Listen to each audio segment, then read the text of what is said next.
All right, 10:25 it is. And we'll get this cracking. So good morning, everybody. Super excited to be here with you today. My name's Alyson, and I'm here to talk to you about forging a path to design. So I'm going to tell you a bit about one path, which is my path to becoming a designer, and a little bit to speak on how this relates to the design process.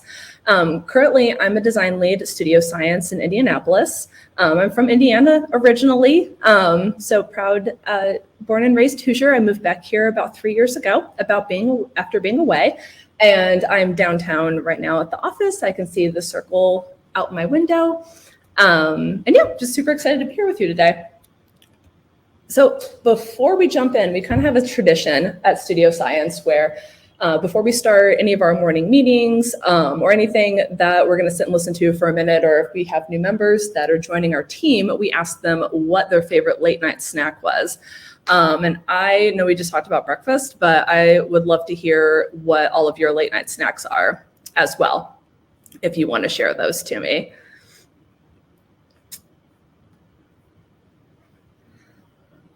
And I'll see some of those as those come in.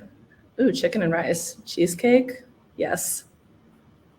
I would love to have some cheesecake in my fridge late at night. Ramen? Mm-hmm.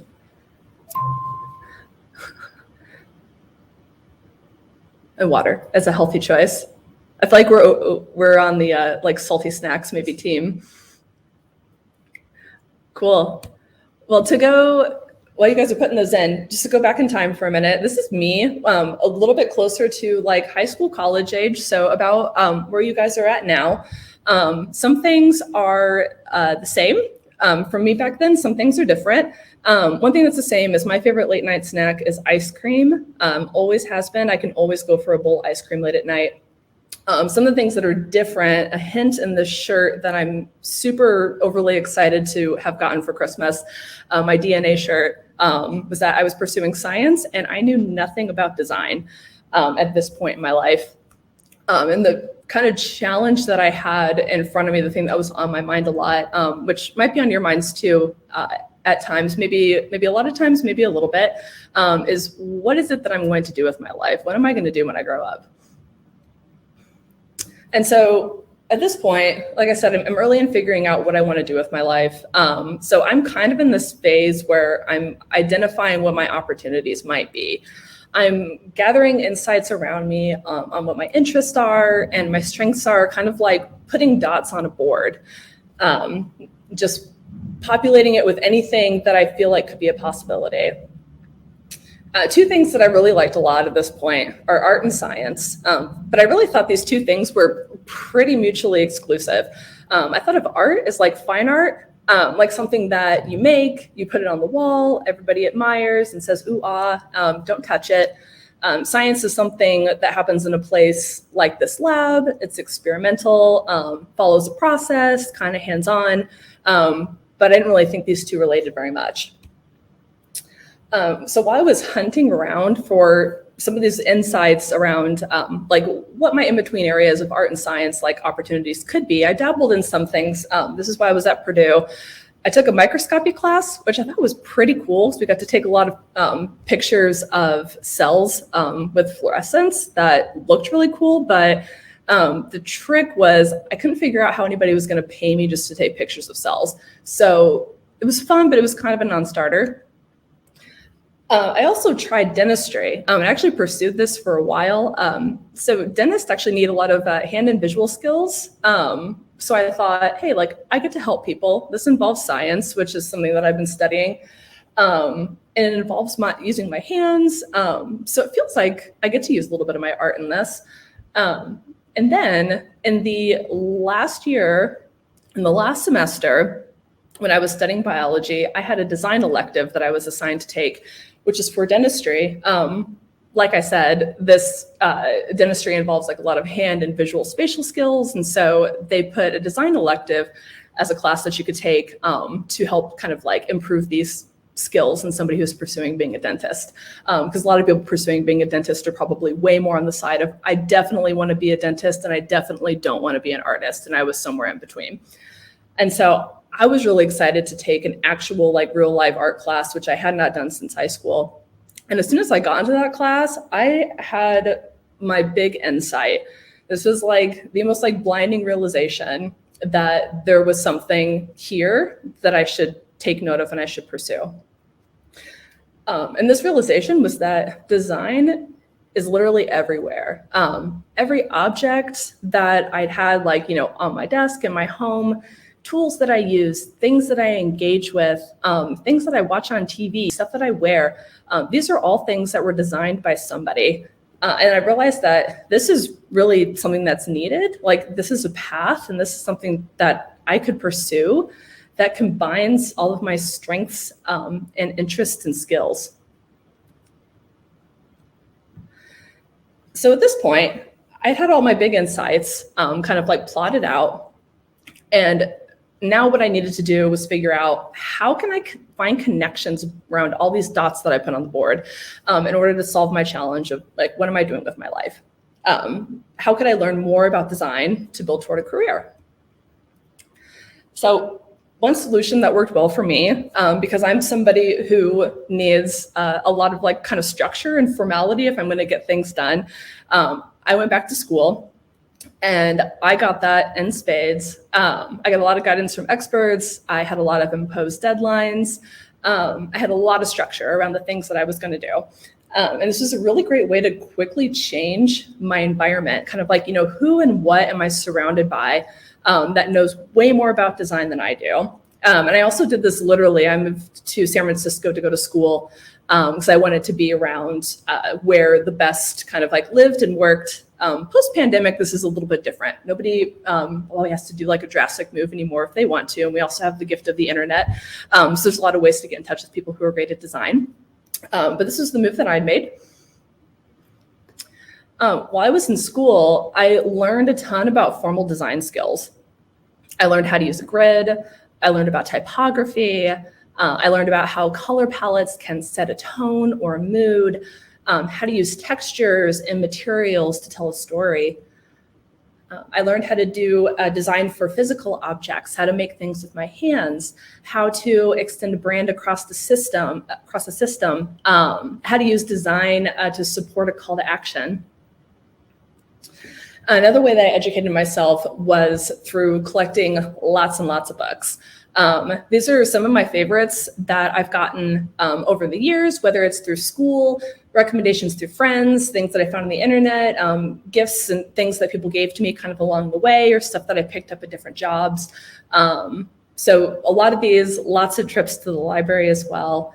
And they were just such a great reference and a way to kind of like beef up that knowledge and help me like learn as much as I can about this world of design.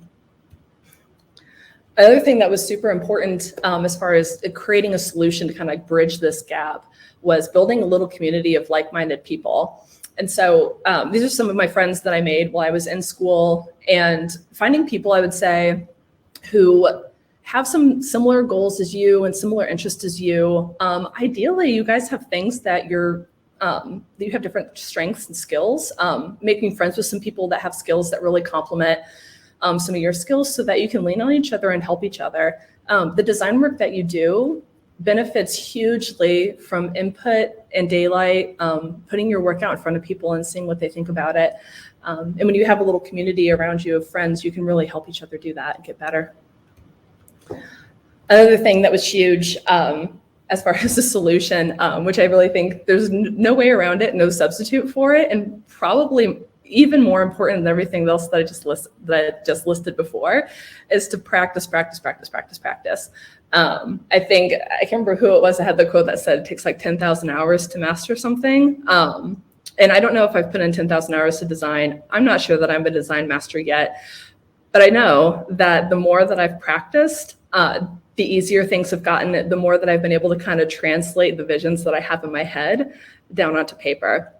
So practicing is absolutely key.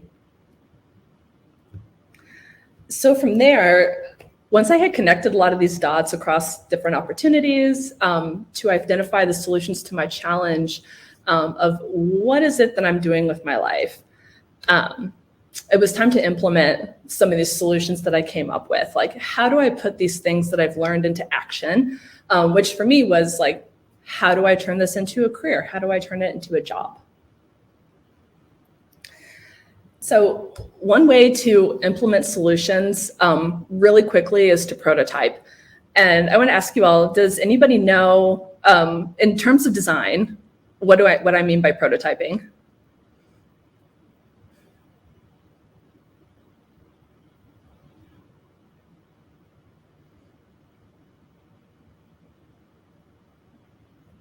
I'll hold to see if we have any brave answers or guesses.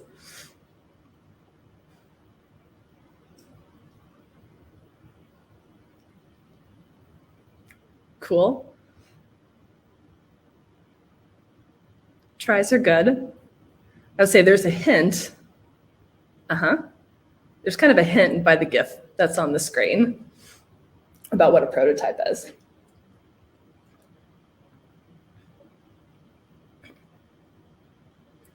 So yeah, it's really close. A possible design for a project. I would say that's absolutely a component of it. A prototype, in terms of design, is essentially like a first draft of the thing that you're designing, something that can be made quickly and easily so that you can get feedback in the real world with real people. So like I said, design benefits hugely from input and from feedback. And when we're designing things, we're really not designing something for ourselves, we're designing it for someone else. And so being able to put something out in the world quickly and easily is a really quick way to know if you're onto something, if you've kind of connected some of the dots in the right way, so that it's answering the challenge in the way that you want and that it's resonating with people. So an internship is kind of like a prototype for your career. This is a really great testing ground for skills. It's a way to learn and improve on some of the things that you've developed, test them out in a place that's totally safe to test them, and then get feedback from people around you and learn about what are the things you need to do to be better. So I did a couple of internships. One of them I did was at a design consultancy called IDEO, and they're really well known for their design thinking methodologies.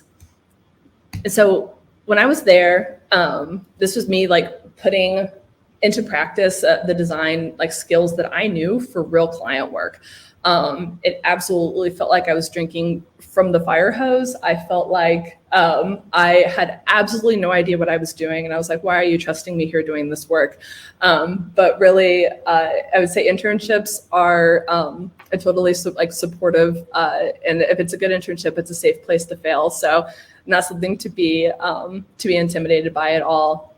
It's a great place to be able to apply what you've learned either in school or on your own to some kind of a process. At IDEO, I applied what I had learned to their design thinking process. I got to apply a lot of the design skills that I'd learned to the financial industry and learn a bit about what that entails, about branding for an app. You'll see how old that iPhone is. That will give you a hint about how old I am. This was a while ago. And also in several workshops, I got to work to apply design. I also did a lot of freelance. This is something else that I highly recommend, especially when you're early starting out. Saying yes to more things than you say no to, I think, is a fine way to go.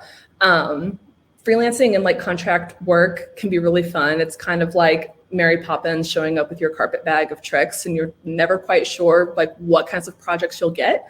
And you get to do things for like short periods of time, and then jump for the next opportunity, which can be really exciting. And so when I did freelance, this is a really great opportunity for me to kind of like put into practice, like working from a creative brief with a client without any buffer of like a company or a manager or anything like that in between. You can, when you're working directly with the client, you're really on your own to kind of direct the process, and it's a really great learning opportunity. And I also got to apply design to types of projects that I'd never done before, like creating an album cover. If you like classical music, maybe you've heard of this. I had not when I did it, but I had a lot of fun working on the project. And I volunteered to work with a dance choreographer, and I learned a ton about a type of dance that's done in response to physical spaces, which is something I had no experience at all in. But being a designer, you kind of get to moonlight across different people's like passions and interests, and freelancing on projects is a great way to hop in and try a lot of different ones out like that. So my first real job was at a place called Profit, which was a brand strategy and innovation consultancy.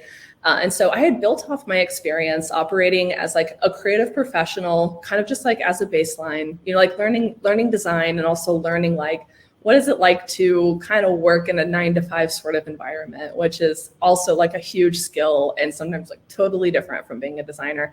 So I landed my first real job at Profit. And when I was at Profit, I learned about more about design as it relates to brands. I learned about how design can communicate insights, how it can communicate like research and data in compelling ways. I did some more stuff for the financial industry and for pharmaceuticals. And I also learned about how design can bring something conceptual to life, such as like, what would a social network for college alumni look like, and how would it function? Design is something that can take an abstract idea like that and make it concrete and make it something that you can look at and understand what would the experience be like for a person who interacted with it.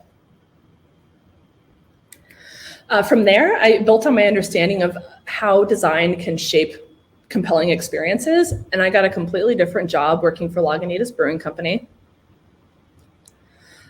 Here, I learned how design can be really fun and irreverent. I did design for a music festival at South by Southwest, which was really fun. Lizzo was there. This was way before she was like hugely popular. So that's probably my peak coolness in design. It's probably all downhill from here.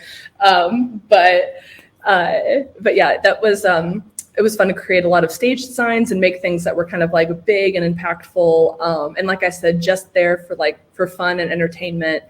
And also creating things that were for marketing products, things that people would, you know, pick up and like buy off of the shelf. Also, we did some cool stuff for nonprofit campaigns too, that all kind of like laddered up to the Lagunitas brand story. And after that, I had built on my experience of basically being very flexible and divergent, and having kind of like a non-linear background, which is something that companies who do a lot of like innovative kind of imaginative thinking like to see, because they like to have a lot of different inputs. So having kind of like a buffet of experiences is a great thing for that. And I started working at Greenfield Labs, which is a design thinking agency run by Ford.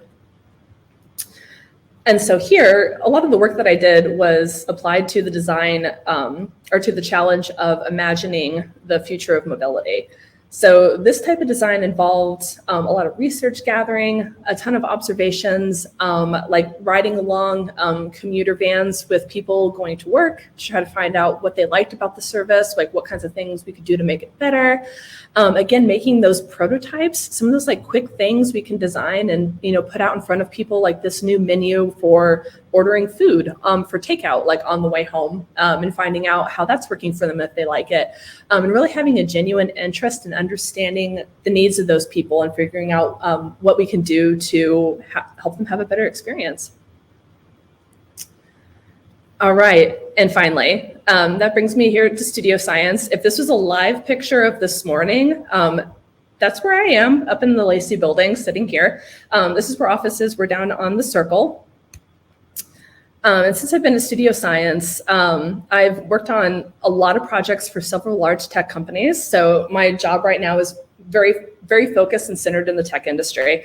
But I'm doing a variety of work that I am able to bring really like all aspects of my past experience to.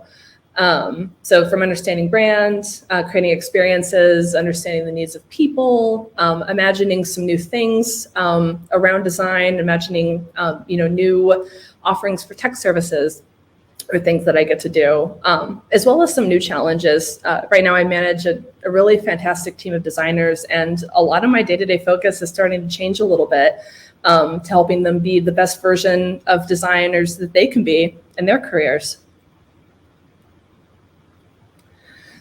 So my path obviously involved a lot of different stops along the way, and often it kind of felt like this, kind of foggy, kind of messy. Sometimes I was unsure of like what would be next and where I was going to go after this. And design can really feel a lot like this too sometimes, especially when you're in the middle of it. It can be a little bit foggy, a little bit messy, and you feel like you're not quite sure what the next move might be. But something that you have to fall back on in design, and similar to life as I was talking about, is the process. Design is very much a process. As I said, starting off, like if you have a challenge similar to, what is it that I'm doing with my life? And you're in this kind of like identifying opportunities phase. Once you've identified those opportunities, it leads you to saying, how can I connect these dots? How can I create solutions out of some of the opportunities I've identified? And then figuring out, how can I implement these solutions? How can I start testing things to see if I'm on the right track and see if it's working? And once you do that, you get feedback, you continue to learn, you continue to grow as an individual. I've definitely continued to learn and grow as an individual, and I've realized that, there's not really like a start and a stop. It's kind of more like an iterative process in my career, which by iterative, I mean something that I kind of just do over and over again in just slightly different ways each time, depending on what I've learned. And it's great in both like design and life that there's this kind of process, even though it feels sort of messy and foggy, to fall back on, and to know that it's all about learning, and it's all about growing, and kind of continuing moving forward. With that, I'd love to jump into Q&A. I know I went through a ton of things. If anybody has any questions, I'd love to answer any of those for you.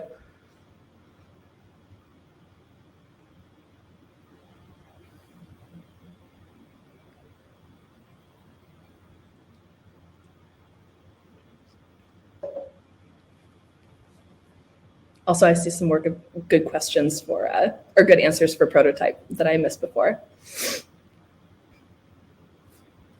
Oh yeah, and I'll hop over to the QA section if anybody has any questions. What programs do I frequently use for design? Yeah, so I would say I spend a lot of time using Adobe Creative Suite for design. I think that was the very first program that I learned. I took some classes, or a couple classes at IEPY, which I think before I went back to school officially, that was enough to get the student discounted license, which was a big help in learning how to use Adobe. We used a lot.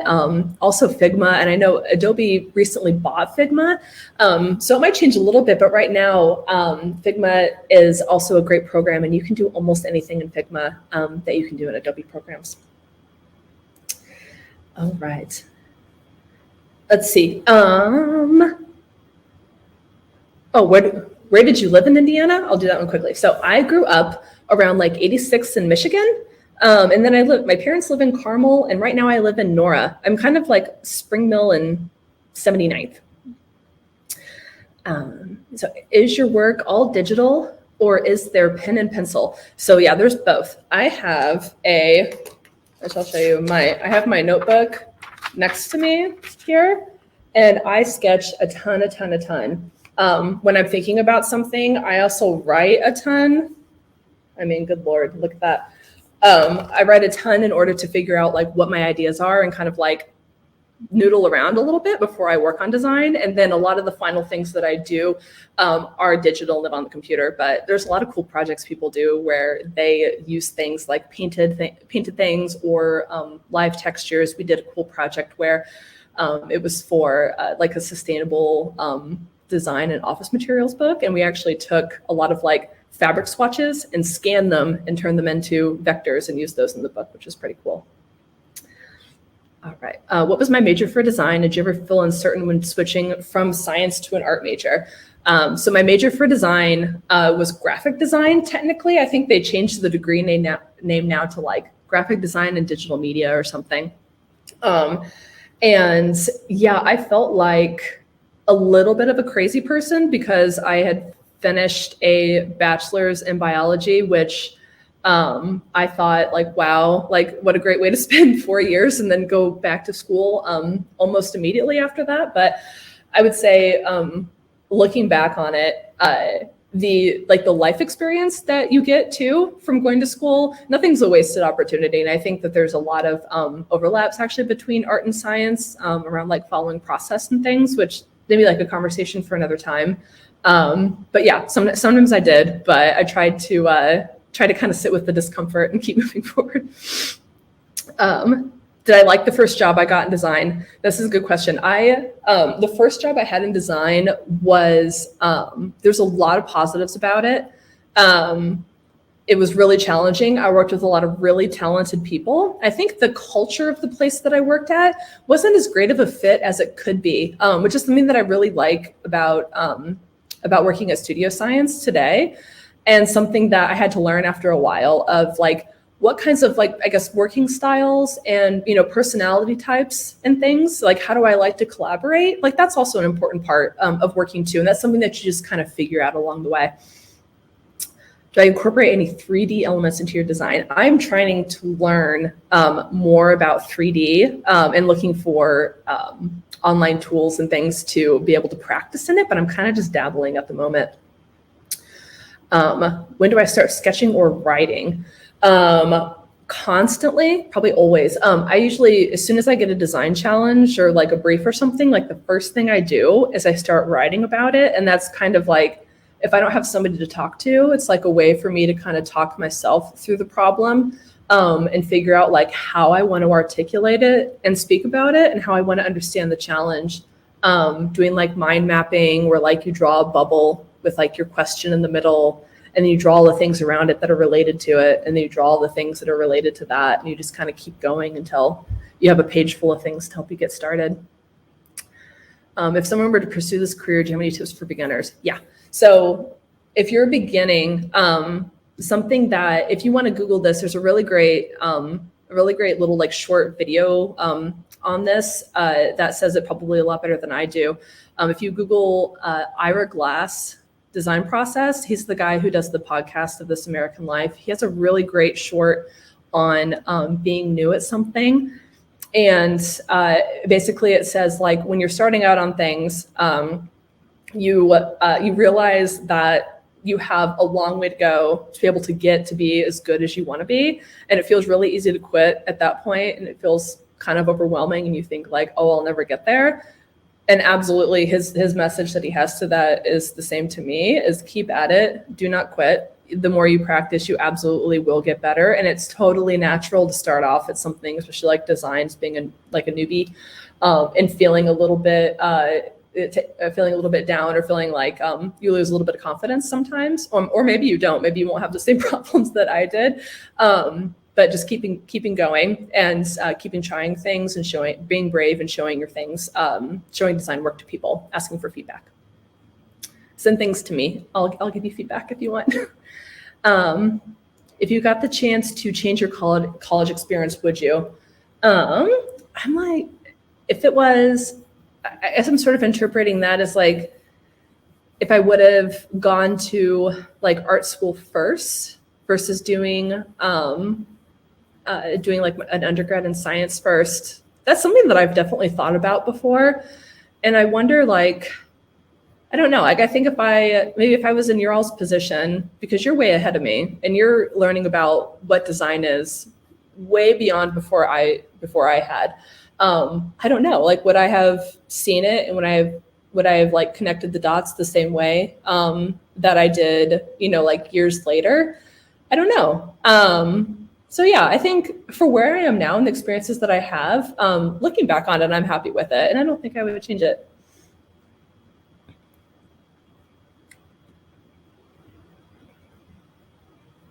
Cool. I think we've got, what do we got? Oh yeah, we still have a little bit more time. Do I have, oh yeah. do I have a digital design portfolio? What different things do you include? So I do. I just started rebuilding my website. I'm doing it a little bit differently than I had the first time. What I would recommend for building a digital portfolio, which I would say there's a few different ways you can do this, and it just depends on, I think, like your interests and the way that you would like to set it up. There's a lot of great programs where you can get like a design portfolio template, and you can set up all of your projects that way on like a website if you wish. Or I've interviewed tons of people. I'm always happy to look at PDFs too. It really doesn't matter to me. As long as it's something that's thoughtful and that's organized, I'm always happy to look at anything, whether it be, like I said, a website or a PDF. One of the things that I recommend if you create a portfolio is show your process in a portfolio.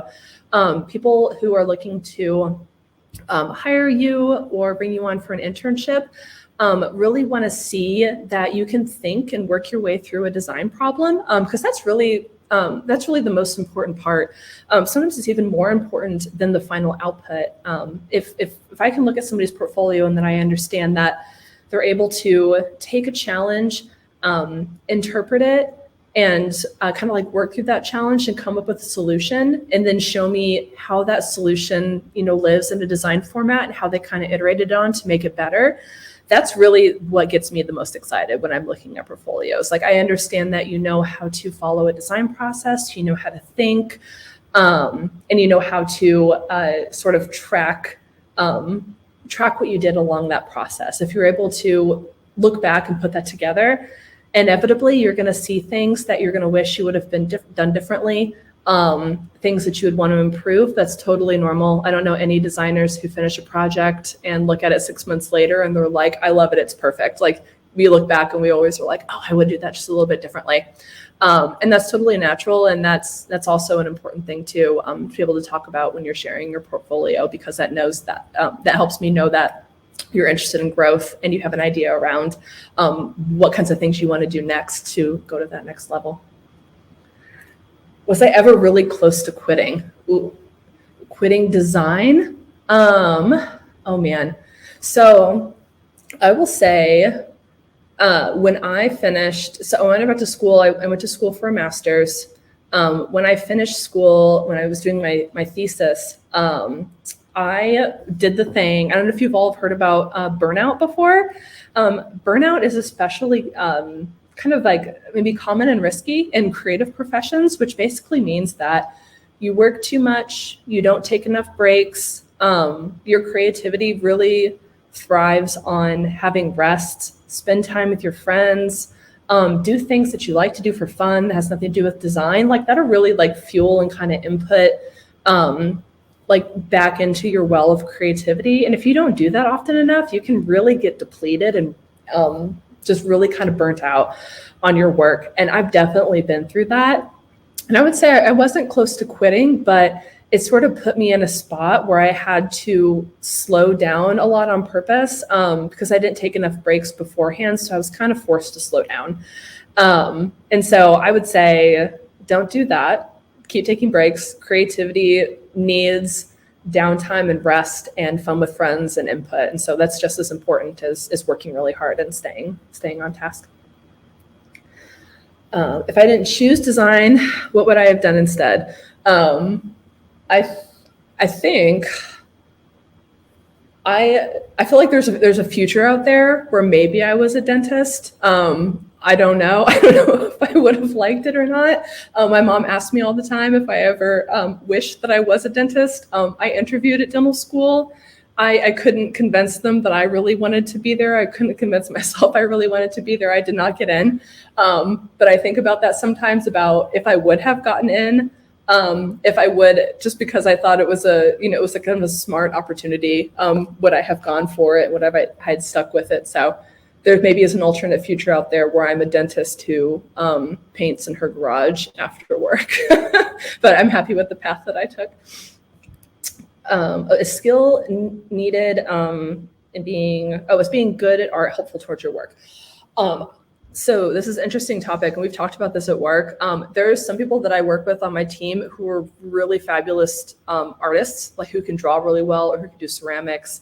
And there's people who cannot draw at all. And so I know for a fact that it doesn't matter if you can draw, like if you can sit down and draw like a perfect, like, tree, like, by a river on a paint palette, like versus if you can barely, draw a stick figure, like you can still do amazing things with typography and all of that. So absolutely not needed.